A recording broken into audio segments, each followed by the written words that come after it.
السلام علیکم ورحمۃ اللہ وبرکاتہ۔ پیارے دوستو، آپ تمام حضرات کا ایک بار پھر سے استقبال ہے ہمارے یوٹیوب چینل میرا دین اسلام سیکھوں میں۔ دوستو، آج کا جو ہمارا واقعہ ہے وہ بڑا ہی سبق آموز اور نصیحت آموز ہے۔ تھوڑا وقت نکال کر اس کو سن لیجئے، انشاءاللہ آپ کو کچھ نہ کچھ سیکھنے کو ملے گا۔ دیر نہ کرتے ہوئے ہم واقعے کو شروع کرتے ہیں۔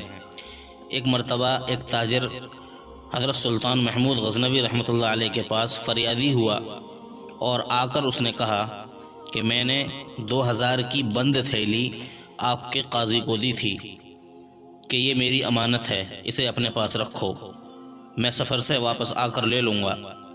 قاضی نے تھیلی لے لی اور میں سفر پر چلا گیا۔ ہمارے قافلے پر ڈاکہ پڑا جس پر میرا باقی بچا ہوا سامان بھی لٹ گیا۔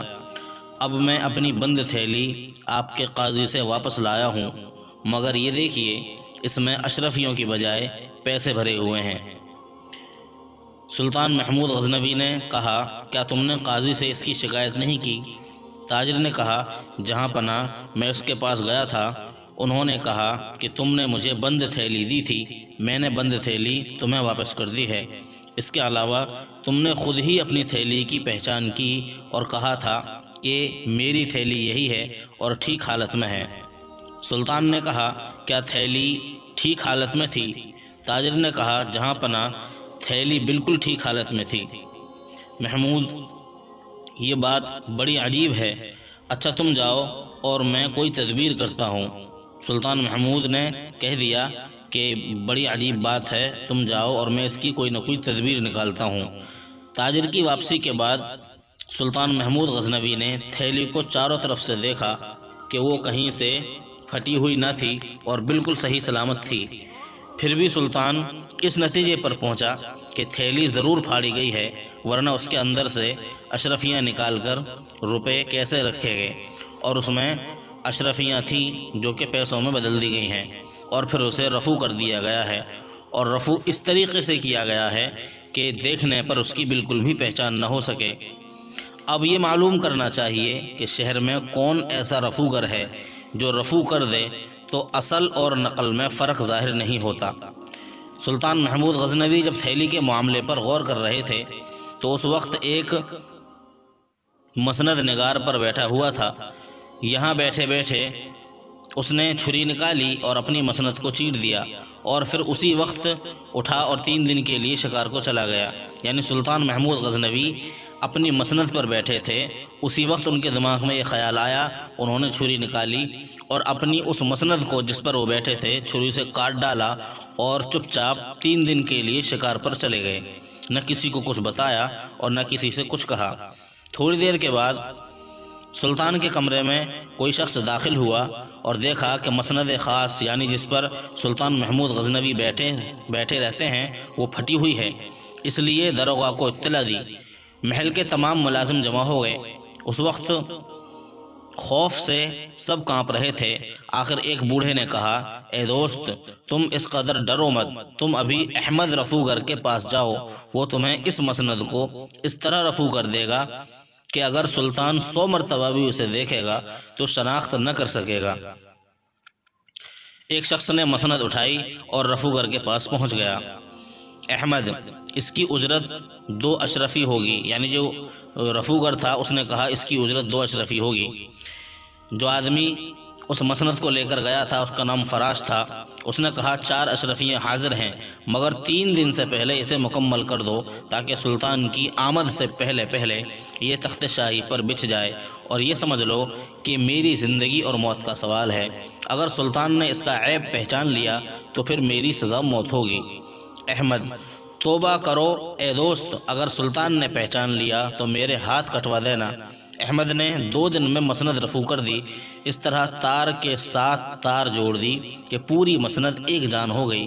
فراش نے اس کا شکریہ ادا کیا، اور قبل اس کے کہ سلطان واپس آئے یہ مسند پورے اطمینان کے ساتھ شاہی تخت پر بچھا دی گئی۔ سلطان محمود غزنوی جب شکار سے واپس آئے، ان کے کمرے میں مسند بچھی ہوئی تھی۔ سلطان نے کئی مرتبہ پھٹی ہوئی جگہ کو پہچاننے کی کوشش کی، مگر وہ کامیاب نہ ہو سکے۔ سلطان فراش سے بولے، فراش، جہاں پناہ حاضر ہوں۔ سلطان، یہ مسند پھٹی ہوئی تھی، فراش: حضور بالکل نہیں۔ سلطان نے کہا: جھوٹے، میں نے خود چھری سے اس کو پھاڑا تھا۔ اب فراش ڈر کے مارے کانپنے لگا۔ سلطان نے کہا: ڈرو مت، صرف اس رفوگر کو بلاؤ جس نے اسے رفو کیا تھا۔ احمد رفوگر کو دربار میں حاضر کیا گیا۔ سلطان نے کہا: یہ مسند تم نے رفو کی ہے؟ احمد رفوگر نے کہا: حضور جی، اسی خادم نے کی ہے۔ سلطان نے کہا: شاباش، تم بڑے کمال کے رفوگر ہو۔ احمد نے کہا: حضور آپ کا شکریہ۔ سلطان: یہ تھیلی دیکھو، یہ تم نے رفو کی تھی۔ احمد: حضور آپ کے قاضی صاحب نے اسے رفو کروایا تھا۔ سلطان نے کہا: قاضی کو دربار میں حاضر کرو۔ قاضی دربار میں حاضر ہو گیا۔ سلطان نے قاضی سے مخاطب ہو کر کہا: اے ظالم، تیرے بال سفید ہیں، میں نے اس شہر کی قضا تیرے سپرد کی تھی اور تجھے مخلوق خدا کے جان و مال کا محافظ بنایا تھا۔ کیا میرے اس اعتماد کا یہی نتیجہ ہے کہ محافظ اور امین کہلائے اور لوگوں کے مال میں خیانت کرے؟ قاضی بولا: جہاں پناہ خیانت کے الزام سے پاک ہوں، میں نے سلطان کے اعتماد کو کبھی مجروح نہیں کیا۔ میرے مخالفین نے میرے خلاف غلط بیانی کی ہے۔ سلطان نے کہا: تم نے اس تھیلی میں اشرفیوں کی بجائے پیسے بھر دیے اور پھر امانت دار کو دھتکار دیا۔ قاضی نے کہا: جہاں پناہ میں ابھی اس تھیلی کو دیکھ رہا ہوں۔ سلطان نے حکم دیا۔ تاجر اور رفوگر دونوں دربار میں حاضر ہو گئے۔ اب قاضی عرق ندامت میں غرق تھا۔ وہ سر سے پاؤں تک کانپ رہا تھا۔ اس نے کئی دفعہ معافی مانگنے کی کوشش کی مگر الفاظ اس کی زبان سے نہیں نکل رہے تھے۔ سلطان نے حکم دیا کہ اس بددیانت کو پکڑ لو۔ اس آواز کے ساتھ ہی قاضی زمین پر گر پڑا اور بے ہوش ہو گیا۔ اسی وقت 2000 مہریں لائی گئیں اور تاجر کے حوالے کر دی گئیں۔ جب قاضی دربار سے نکلا، اس کا چہرہ سیاہ تھا اور اس کا جسم پسینے میں غرق تھا۔ اس کے اعضاء کانپ رہے تھے۔ تمام مخلوق اسے دیکھ رہی تھی اور اس پر لعنت برسا رہی تھی۔ قاضی بڑی مشکل سے اپنے گھر میں داخل ہوا اور اپنے بستر پر لیٹ گیا۔ رات کے وقت اس کے گھر والوں نے بہت کوشش کی کہ وہ کچھ کھا پی سکے مگر غذا کا ایک ذرہ اور پانی کا ایک قطرہ بھی اس کے حلق سے نیچے نہ اتر سکا۔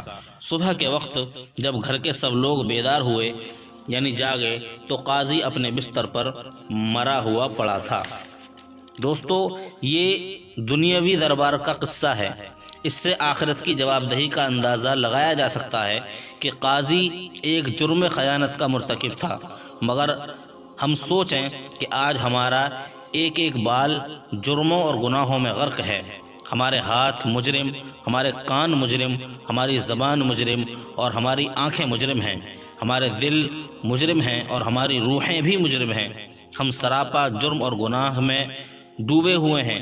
قاضی کی خیانت پر گواہی دینے والا ایک تاجر تھا اور ایک رفوگر، مگر غور کیجئے ہمارے اعضاء اللہ کے دربار میں خود ہمارے خلاف گواہی دے رہے ہوں گے۔ بس اسی لیے ہمیں اللہ کے سامنے جواب دہی سے پہلے اپنے جرموں کی صفائی کا انتظام کر لینا چاہیے۔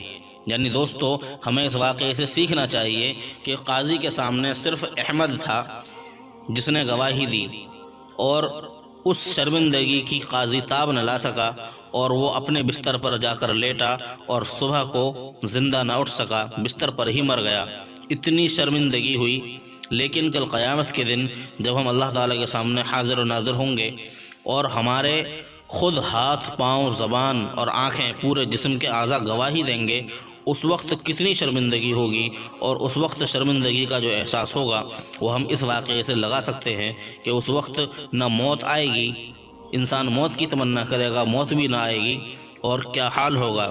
اس لیے ہمیں اس واقعے سے سبق لینا چاہیے اور ہمیں اپنی زندگی کو دنیا میں رہ کر اچھے کاموں میں لگانا چاہیے اور اچھے اعمال کرنے چاہیے تاکہ کل قیامت کے دن ہمیں کسی بھی طرح کی شرمندگی کا سامنا نہ کرنا پڑے۔ امید ہے آپ کو یہ واقعہ پسند آیا ہوگا۔ ویڈیو کو لائک کر کے آگے شیئر کر دیں۔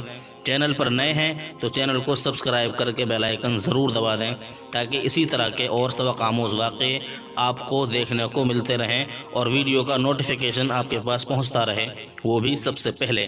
چلیے ملتے ہیں اگلی ویڈیو میں ایک نیا قصہ لے کر، تب تک کے لیے دعاؤں میں ضرور یاد رکھیے گا۔ السلام علیکم، فی امان اللہ۔